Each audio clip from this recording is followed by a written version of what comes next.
اسلامی تعلیمات کو کیوں ہوئے، انہوں نے ماضی کی جتنی بھی اس شہر میں دہشت گردی کی واردات تھی وہ لوگوں کو بھلا دی۔ اس کے بعد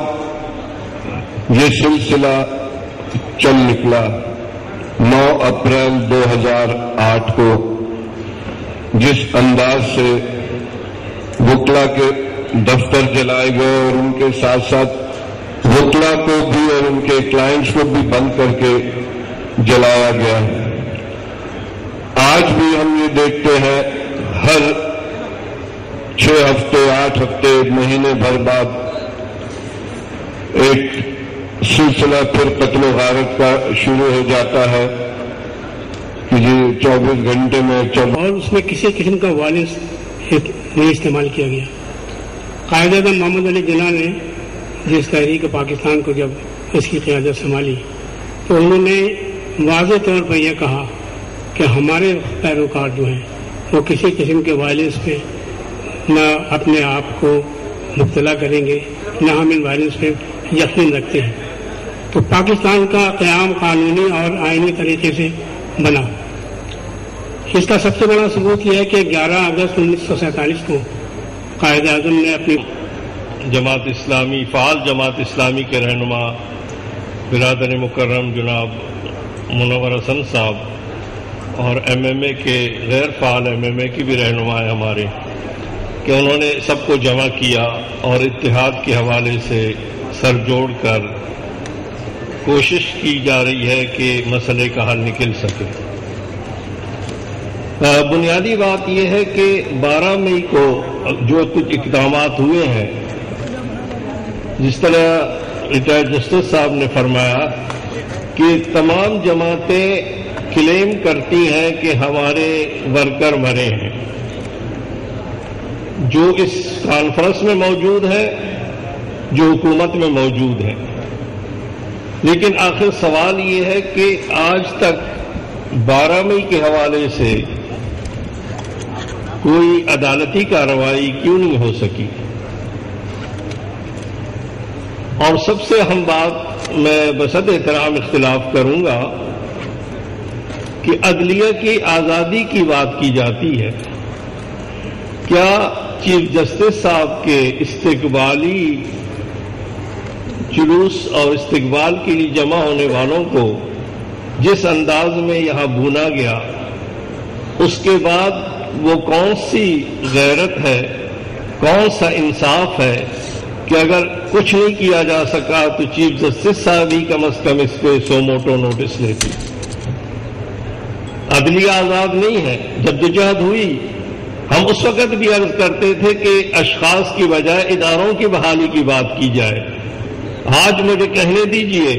کہ چیف صاحب تو بحال ہو گئے ہیں لیکن جسٹس بحال نہیں ہو سکا ہے۔ اگر جسٹس بحال ہوتا تو آپ کے قریب بلوچستان میں جو ہزاروں لوگ اس وقت مس پرسن اور اس ہمارے غائب لاپتہ جو افراد ہیں، طالبات اور طلباء ہیں، ان کے لیے بھی کوئی داد رسی ہوتی۔ لیکن ایک بات بالکل واضح ہے کہ اگر 12 مئی کو کوئی سزا اور جزا کی بات ہوتی، عدالتی تحقیقات کی بات ہوتی، تو پھر اکتوبر کا واقعہ نہ ہوتا۔ اسی کراچی میں محترمہ بے نظیر بھٹو پہ جو حملہ ہوا، اس کی بھی تحقیقات نہیں ہوئی۔ جب اس کی بھی تحقیقات نہیں ہوئی تو لیاقت باغ کا بھی سانحہ ہوا۔ کس کا ہم رونا روتے ہیں؟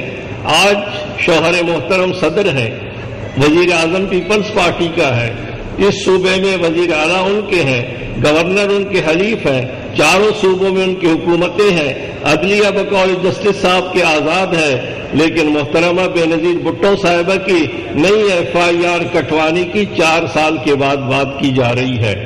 30 سال کے بعد اصولوں کی سیاست پر یقین رکھتے ہیں اور اصولوں کی سیاست کے ساتھ ساتھ اس ملک میں جمہوریت کے تسلسل کو بھی قائم رکھنا چاہتے ہیں۔ لہذا اس نظام کے تسلسل کو مد نظر رکھتے ہوئے ہم نے ہمیشہ یہ کوشش کی کہ ہم قومی مفاد پر بھی اپنا کردار ادا کریں اور اس نظام کو بھی تسلسل اس کا قائم رکھا جائے. لہذا کوئی ایسا ایشو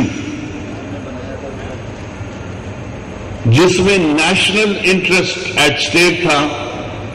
اس پہ ہم نے کوئی کمپرومائز نہیں کیا. اور اس کی سب سے بڑی مثال یہ ہے کہ اگر ہم فرینڈلی اپوزیشن ہوتے تو پھر ہمیں کوئی ضرورت نہیں تھی کہ جب اس ملک میں کولیشن حکومت بنی اور ہمیں 13 وزارتیں دی گئی اس شرط پر یہ وزارتیں ہم قبول نہیں کر رہے تھے, نہیں لے رہے تھے. لیکن آپ کو یاد ہوگا کہ مری میں ایک اجلاس ہوا جس میں زرداری صاحب نے یہ شرط رکھی کہ میں ججز کو بحال کروں گا, عدلیہ کی آزادی یقینی بناؤں گا اگر مسلم لیگ نون حکومت میں میرے ساتھ شامل ہوگی. لہذا اس شرط پر ہم نے یہ قبول کیا کہ جیسے ہی حکومت بنفس و نفیذ موجود تھا, میں نے سب کچھ اپنی آنکھوں سے دیکھا. بلکہ 2 دن پہلے آیا تھا, یہ میڈیا موجود ہے, اور 2 دن میں پریس کانفرنسز کرتا رہا, 2 دن میں اپیل کرتا رہا اس وقت کی حکومت کو جو کہ آج بھی حکومت میں ہے کہ خدا کے لیے آپ حکومت میں ہیں, آپ کی ذمہ داری بن رہی ہے کہ جب چیف جسٹس آئے تو اس کو پرامن طریقے سے جہاں جانا ہے اس کو جانے دیا جائے. یہ میں نے خود اپیل کی تھی, اس کو نکال کے چلایا جائے اور دکھایا جائے کہ ہم نے 2 دن اپیلیں کی تھی. لیکن بدقسمتی سے اگلے دن جب ہم شاہراہ فیصل پر جانے لگے تو ہر طرف راستے بند, کنٹینرز لگے ہوئے تھے, لیکن اتنا راستہ ضرور دیا گیا تھا کہ ہم اندر آ جائیں. جب ہم اندر آ گئے تو پھر پیچھے سے راستے بند کر کے کراچی چیپٹر نے آج کی اس مجلس کا اہتمام کیا اور بہت کامیابی کے ساتھ ملک بھر کی نمائندگی کو یقینی بنایا. اور 12 مئی کے حوالے سے لوٹ پیچھے کی طرف گردش عوام 2 کا عنوان سجایا اور 89 لوگوں کو کچھ کرنے اور کر گزرنے کا عندیہ بھی دیا. میں آپ سب کا بہت شکر گزار ہوں. آپ نے بڑا وقت دیا ہے, صبح سے یہاں پر تشریف لائے ہیں, تشریف رکھتے ہیں, سفر کر آئے ہیں, دور سے یہاں پر پہنچے ہیں اور ایک کھلے ماحول کے اندر اپنی رائے کا اور تجزیے کا اظہار بھی کیا اور لوگوں نے, میں سمجھتا ہوں, اس سے استفادہ بھی کیا. ہمارے بھائی رشید رضوی صاحب نے ایک پرانے پولیٹیکل ایکٹیوسٹ ہونے کے ناطے, بلکہ ایک آئیڈیالوگ ہونے کے ناطے, وہ بہت ساری باتیں یہاں پر کی ہیں کہ جو باقی لوگ شاید نہ کر سکتے تھے, اور بہت اچھے پیرائے میں انہوں نے کمیونیکیٹ کیا ہے. اس لیے جو ٹرائبونل والی بات ہے میں بھی اس کو دہرانا چاہتا ہوں کہ اگر اس کو بحال کیا جا سکے بجائے اس کے کہ سو موٹو کی بات کی جائے.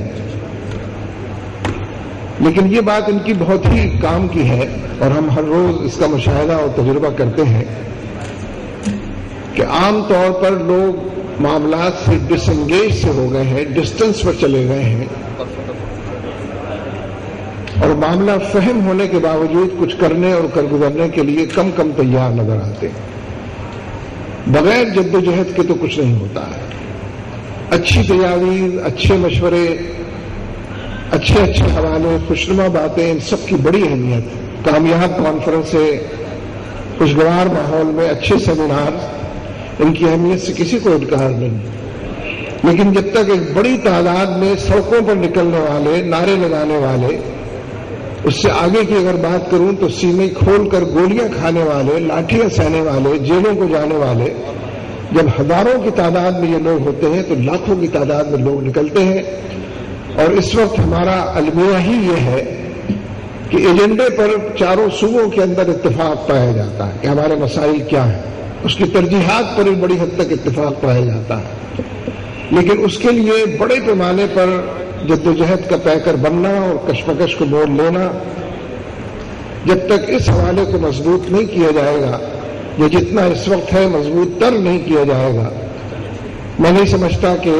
ایجنڈے کی تکمیل تو دور کی بات ہے، ایجنڈے کے کسی پہلے نقطے کو بھی